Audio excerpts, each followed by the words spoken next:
Halo, perkenalkan nama saya David Petra Nathanael, NIM 182170111. Akan menjelaskan tentang pembuatan arsitektur enterprise dengan TOGAF ADM 9.2 untuk UAS arsitektur enterprise. Jadi PPT ini akan terdiri dari 4 bagian sebagai berikut. Langsung saja kita yang pertama, yaitu overview tentang AE dan TOGAF ADM. Nah, jadi arsitektur enterprise sendiri adalah salah satu kemampuan untuk melakukan analisis, desain, perancangan, dan implementasi IT supaya dapat sejalan dengan tujuan dan sasaran bisnis. Singkatnya, bagaimana kita mengkolaborasikan IT dengan kebutuhan bisnis. Nah, tujuan AE ini adalah menempatkan informasi, bisnis, dan teknologi supaya sejalan dengan tujuan bisnis dan tidak saling berbenturan. Manfaatnya supaya membantu decision making, mengolah risiko, terus bisa mengkolaborasikan IT dengan bisnis, terus melakukan efisiensi proses bisnis, dan lain sebagainya. Nah, metodologi yang dapat dipakai salah satunya adalah TOGAF, yaitu The Open Group Architectural Framework.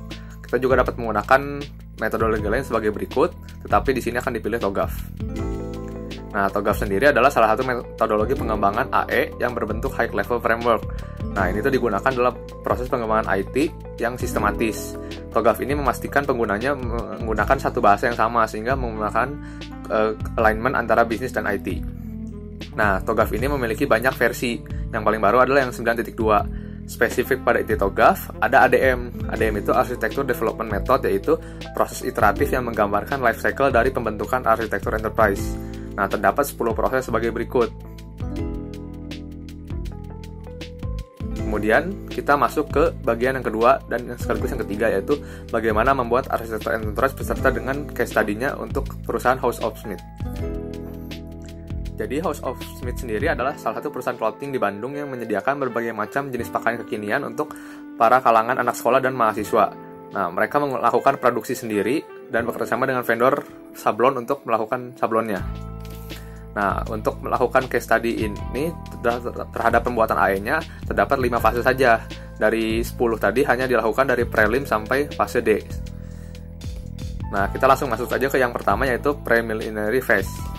Nah, jadi fase pertama ini tuh fase di mana kita melakukan aktivitas persiapan dan inisiasi supaya dapat melihat kapabilitas arsitektur baseline, terus kita bisa menyesuaikan komponen TOGAF, dan kita mendefinisikan prinsip arsitektur yang ada. Nah, terdapat 5 dokumen sebagai berikut. Nah, berikut ini adalah dokumen-dokumen yang dikerjakan pada fase preliminary. Nah, buat dokumen yang pertama, yaitu tentang Organizational Model for Enterprise Architecture. Nah, di sini tuh kita dapat melihat scope organisasi yang terdampak, kita melihat baseline maturity-nya, kita mendefinisikan role dan RACI chart-nya, melihat constraint-nya, dan membuat struktur organisasinya. Nah, berikut adalah contoh-contohnya, yaitu misalnya ada struktur organisasi dari House of Smith sebagai berikut. Kemudian kita lanjut yang kedua, yaitu tentang dokumen Business Principle, Goals, dan Driver. Nah, di sini kita dapat melihat prinsip bisnis yang ada, serta melakukan pernyataan visi, misi, strategi, dan tujuan bisnis. Di sini juga kita melihat driver atau penggerak bisnis. Nah, ini salah satu contohnya, yaitu mission statement dan goals dari House of Smith. Kemudian kita lanjut ke arsitektur principle, yaitu di sini kita melakukan list prinsip-prinsip yang diterapkan oleh perusahaan. Nah, prinsip ini tuh dibagi ke dalam 4 domain utama, yaitu bisnis, data, application, dan teknologi. Nah, berikut ini adalah prinsip yang ada pada House of Smith, dilihat dari bisnis domain, data, application, maupun teknologi. Selanjutnya, dokumen yang keempat, yaitu kita membuat arsitektur repository. Nah, apa yang dilakukan di sini, kita tuh melihat pekerjaan arsitektur yang telah ada sebelumnya, jika ada. Nah, setelah itu kita dapat menentukan standar yang digunakan dalam bisnis, data, aplikasi, dan teknologi domain. Terus kita menentukan arsitektur landscape, dan kita menilai juga kapabilitas dan kinerja arsitektur sebelumnya jika ada. Dan yang terakhir, dokumen terakhir untuk bagian preliminary adalah request for architecture work. Nah, dokumen ini tuh menjadi dokumen yang dikirim oleh organisasi kepada pihak sponsor supaya mensponsori pekerjaan arsitekturnya. Nah, isinya gimana? Isinya adalah summary atau kesimpulan dari beberapa dokumen sebelumnya. Jadi, keempat dokumen tadi bagian-bagiannya dimasukkan ke dokumen ini. Dan di sini juga berisi proyek secara singkat. Untuk selanjutnya, kita masuk ke fase A, yaitu architecture vision. Nah, ini tuh adalah fase inisiasi dari siklus pengembangan arsitektur. Jadi, siklus pengembangan arsitektur dimulai dari sini. Mencakup definisi skop pengerjaannya, kita mengidentifikasi stakeholder-nya, terus kita membuat visi arsitektur, dan juga mengajukan persetujuan untuk proyek arsitektur. Terdapat 4 dokumen yang akan dikerjakan sebagai berikut. Lalu kita masuk ke yang pertama langsung, yaitu untuk dokumen communication plan. Nah, apa yang dikerjakan di sini, yaitu kita di sini menentukan semua stakeholder proyek atau pekerjaan arsitektur yang ada. terus kita menentukan kebutuhan komunikasinya pada setiap stakeholdernya, terus kita menentukan mekanisme komunikasinya mau lewat mana aja, dan kita menentukan aktivitas dan rencana jadwal komunikasi. Nah, ini salah satu contohnya, misalnya komunikasi mekanisme itu ada dari event, channel, format, dan konten sebagai berikut. Nah, lalu untuk dokumen yang kedua yaitu capability assessment. Di sini tuh dokumennya kita harus menentukan kapabilitas dan kinerja di bisnis beserta penilaiannya. Terus selain domain bisnis, kita juga harus menentukan kapabilitas dan kinerja IT organisasi beserta penilaiannya. Nah, lalu kita juga melakukan penilaian terhadap maturity level dari bisnis dan IT organisasi. Terus kita menentukan penilaian skill terhadap setiap stakeholder proyek yang ada. Dan yang terakhir, kita menilai kesiapan transformasi bisnis. Nah, ini salah satu contoh capability assessment yang ada pada HostSmith sebagai berikut. Lanjut ke dokumen yang ketiga yaitu architecture vision. Nah, di sini adalah dokumen yang akan membahas tentang visi arsitektur. Di sini dimulai dengan stakeholder organisasi beserta concern-nya. Terus kita menentukan business vision statement dan membuat diagramnya. Terus kita kembali melihat visi, misi, strategi, dan tujuan bisnis yang ada pada bagian prelim tadi. Lalu kita memodelkan proses bisnis yang terdampak dengan BPMN diagram. Setelah itu kita menentukan flow informasi. Tak lupa juga kita menentukan aktor dan role-role-nya dengan use case diagram. Nah, lalu di sini kita menentukan model arsitektur yang ingin dibuat dengan solution konsep diagram. Dilengkapi juga dengan value chain yang dapat mendukung proses bisnisnya. Nah, di sini kita juga menentukan kebutuhan arsitektur beserta constraint-nya yang ada. Contohnya di sini yaitu misalnya untuk stakeholder concern terdapat 7 stakeholder beserta dengan concern-nya. Setelah itu di sini ada business vision diagram yaitu terdiri dari visi-visi bisnis yang dipetakan. Nah, lalu di sini ada use case diagram terhadap aktor-aktor yang melakukan kegiatan-kegiatannya. Dan ini juga ada solution konsep diagram sebagai berikut. Nah, lalu kita ke dokumen yang terakhir yaitu statement of architecture work. Di sini tuh dokumen ini mendefinisikan bagaimana pendekatan yang dilakukan untuk melaksanakan pekerjaan arsitektur. Nah, dokumen ini menjadi dokumen agreement dengan pihak sponsor. Isinya adalah summary dari dokumen-dokumen sebelumnya juga. Dan di sini juga ditambahkan list proyek, scope yang ingin dicapai, dan deskripsi dari pekerjaan arsitektur. Setelah itu kita juga melakukan list resource yang diperlukan beserta dengan stakeholder proyeknya. Nah, di sini kita membuat work plan-nya juga dan jadwal kasar. Lalu kita juga melihat risiko dan mitigasinya beserta dengan kita harus membuat parameter keberhasilan dan KPI dari proyek ini. Nah, di sini kita contohnya adalah list proyek arsitektur. Kita mengajukan 6 proyek untuk HostSmith, yaitu sistem ERP integrasi, aplikasi pengelolaan stok, sistem order produksi, pengadaan alat quality assurance, membership program, dan sistem customer feedback. Nah, di sini berikutnya dijabarkan scope-nya sebagai berikut. Terdapat 8 scope. Dan ini juga langsung kita ke tim proyek. Terdapat 14 tim yang isinya mulai dari stakeholder di dalam maupun stakeholder yang bersifat mengerjakan pekerjaan arsitektur.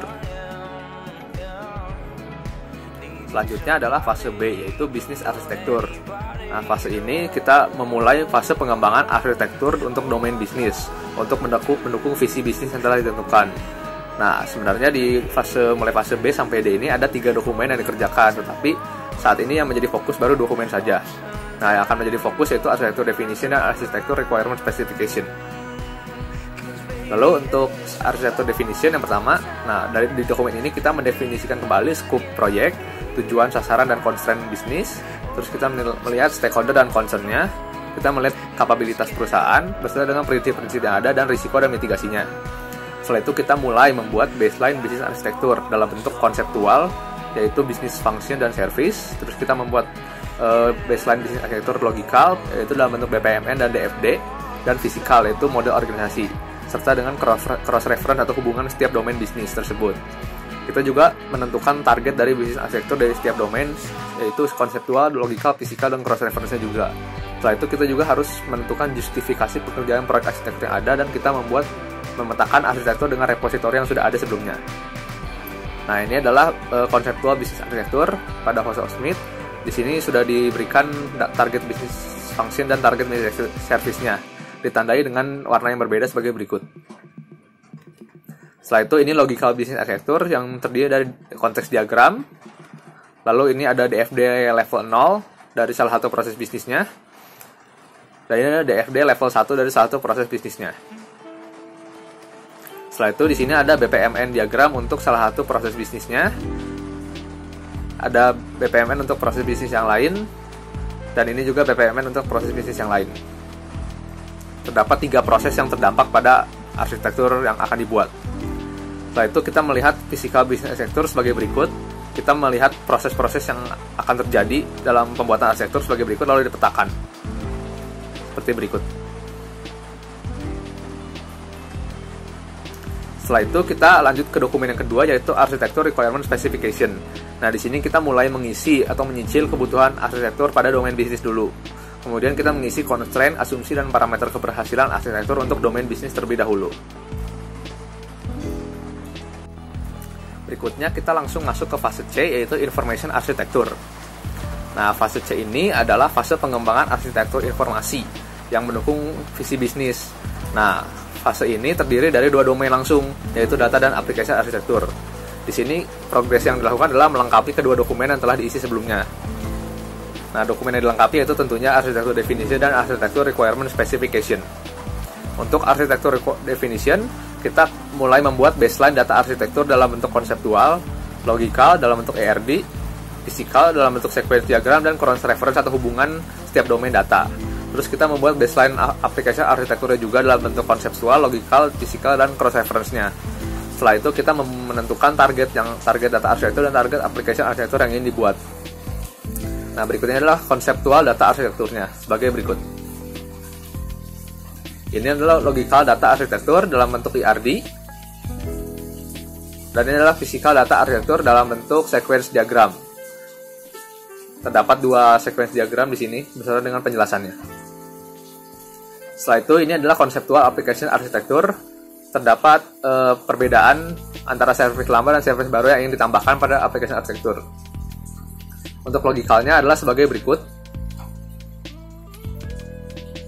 Dan ini adalah physical application arsitektur. Physical application arsitektur ini menandakan aplikasi-aplikasi dalam bentuk merek yang sudah digunakan oleh House of Smith. Total terdapat 9 aplikasi 7 aplikasi yang digunakan beserta dengan 2 aplikasi yang menjadi target sehingga totalnya 9. Dan di sini adalah pemilihan vendor untuk aplikasi yang akan ditambahkan. Lalu kita ke dokumen yang kedua, yaitu Architecture Requirement Specification. Sama seperti tadi, yaitu kita mengisi kebutuhan arsitektur pada domain, data, dan aplikasi. Kita melanjutkan yang tadi. Kita juga mengisi constraint, asumsi, dan parameter keberhasilan arsitektur untuk domain, data, dan aplikasi. Setelah itu fase D, fase teknologi arsitektur. Fase D ini adalah fase terakhir yang dikerjakan dalam case study kami. Nah, fase ini akan mengembangkan arsitektur teknologi yang mendukung visi bisnis. Jadi bagaimana kita menghadirkan teknologi yang diperlukan. Nah, di sini kita melengkapi kedua dokumen yang telah diisi sebelumnya beserta dengan melengkapi dokumen baru yang tadi. Nah, dokumen yang dilengkapi adalah arsitektur definition dan arsitektur requirement specification. Dan dokumen yang siap dibuat adalah arsitektur roadmap. Arsitektur definition di sini berisi tentang baseline teknologi arsitektur untuk sama seperti tadi, yaitu konseptual, logical, fisikal, dan cross reference-nya. Setelah itu kita menentukan target teknologi arsitekturnya. Nah, di sini juga kita menambahkan baseline dan target dari security arsitektur model. Jadi keamanan arsitektur model yang ingin kita ajukan. Lalu kita menentukan gap analisis untuk setiap domain arsitektur yang ada, dan kita menilai impact-nya.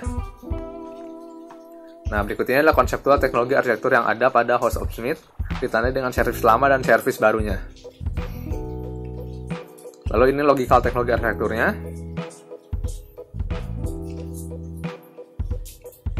Dan ada physical teknologi arsitektur. Nah, physical teknologi arsitektur ini ada banyak, di mana teknologi ini adalah teknologi yang digunakan maupun teknologi target yang akan ditambahkan pada domain teknologi arsitektur pada House of Smith. Nah, setelah itu di sini juga ada vendor yang menjadi vendor pilihan untuk mengadakan teknologi tersebut. Selanjutnya adalah security arsitektur model. Di sini adalah bentuk arsitektur security yang akan diajukan dengan bentuk model sistem lama maupun baru yang sudah ditandai sebagai berikut. Nah, setelah itu tadi kita mulai membuat gap analysis. Nah, gap analysis ini ditujukan untuk melihat antara perbedaan antara baseline dengan target arsitektur. Dimulai dari business function sebagai berikut. Ada penambahan business function. Dari business service ada penambahan business service untuk domain bisnis. Kemudian untuk domain data sebagai berikut, ada penambahan business object dan penambahan relasi data produk. Setelah itu ada aplikasi, gap analysis aplikasi, yaitu penambahan service baru yaitu ERP, dan penambahan aplikasi target yang ada pada diagram di bawah ini. Dan ini juga penambahan infrastruktur IT untuk teknologi arsitektur. Serta ada juga sebagai berikut. Nah, lalu kita maju ke dokumen yang kedua, yaitu Architecture Requirement Specification. Di sini kita menyelesaikan dokumen ini dengan cara melengkapi kebutuhan arsitektur pada domain teknologi. Terus kita mengisi constraint, asumsi dan parameter dan keberhasilan arsitektur domain teknologi. Lalu kita membuat service contract dan kita membuat guide implementasinya. Nah, berikut ini adalah hasil dari semua requirement yang ada untuk seluruh target arsitektur dibagi dalam bisnis, data, application, dan teknologi. Terdapat perbedaan antara high priority dengan medium priority. Setelah itu kita membuat arsitektur roadmap. Nah, dokumen terakhir ini adalah melakukan list seluruh proyek berdasarkan tujuan, benefit, dan prosesnya. Lalu kita membuat plan migrasi dengan Gantt chart untuk seluruh aktivitas proyek. Setelah itu kita membuat roadmap pengerjaan, kita menentukan estimasi biaya pengerjaan proyek, lalu kita mengukur kesuksesan proyek beserta dengan risiko dan isu yang mungkin terjadi. Serta yang terakhir adalah membuat solution building block hasil dari building block yang ada pada baseline. Nah, jadi untuk proyek yang diajukan tadi ada 6 dan dilakukan secara 3 proyek dilakukan secara batch dan 3 lagi secara paralel. Nah, berikutnya adalah jadwal proyek dalam bentuk Gantt chart sebagai berikut.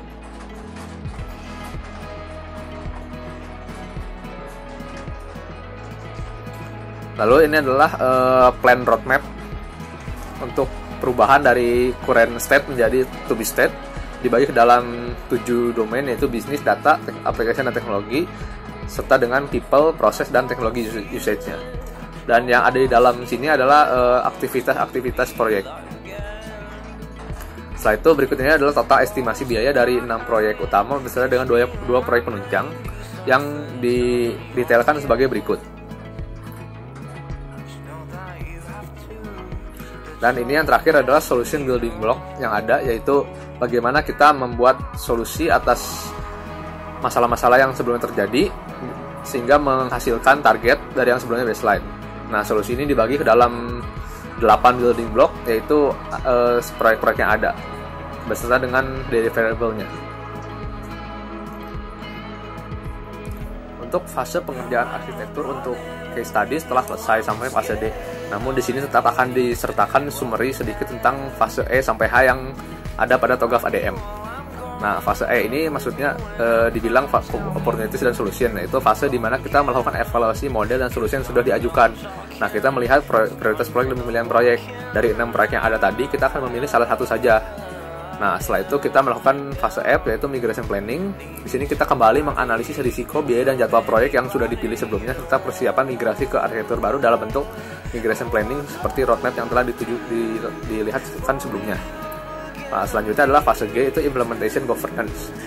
Nah, ini fase pengawasan terhadap implementasi arsitektur. Jadi di sini proyek arsitektur sudah dilaksanakan dan di sini dilakukan pengawasan. Dan yang terakhir adalah arsitektur change management, di mana di sini akan dilakukan penyusunan prosedur untuk mengelola perubahan ke arsitektur yang baru. Nah, langkah ini sudah dilakukan setelah implementasi telah dilakukan. Dan yang terakhir sebenarnya ada requirement management, di mana requirement management berlaku untuk seluruh fase. Selanjutnya kita akan masuk ke bagian terakhir, yaitu conclusion atau kesimpulan dari seluruh proyek seluruh pembuatan arsitektur ini. Jadi untuk arsitektur enterprise dan TOGAF, dalam membuat arsitektur enterprise kita dapat mempertimbangkan penggunaan framework TOGAF untuk dapat memudahkan kita dalam pembuatannya. Nah, selanjutnya untuk TOGAF ADM sendiri adalah inti dari TOGAF yang menjelaskan pengembangan arsitektur. Terdapat 10 proses yang dilakukan secara iteratif, dengan proses utama adalah layer bisnis, informasi, dan teknologi, yaitu pada fase B, C, dan D. Dan untuk case study, untuk memahami pembuatan arsitektur enterprise, kita dapat menggunakan contoh kasus sebuah perusahaan untuk mengaplikasikan arsitektur rancangan kita. Dan berikut adalah referensi yang digunakan. Dan sekian untuk penjelasan pada pembuatan arsitektur enterprise dengan menggunakan TOGAF ADM 9.2. Sekian dan terima kasih.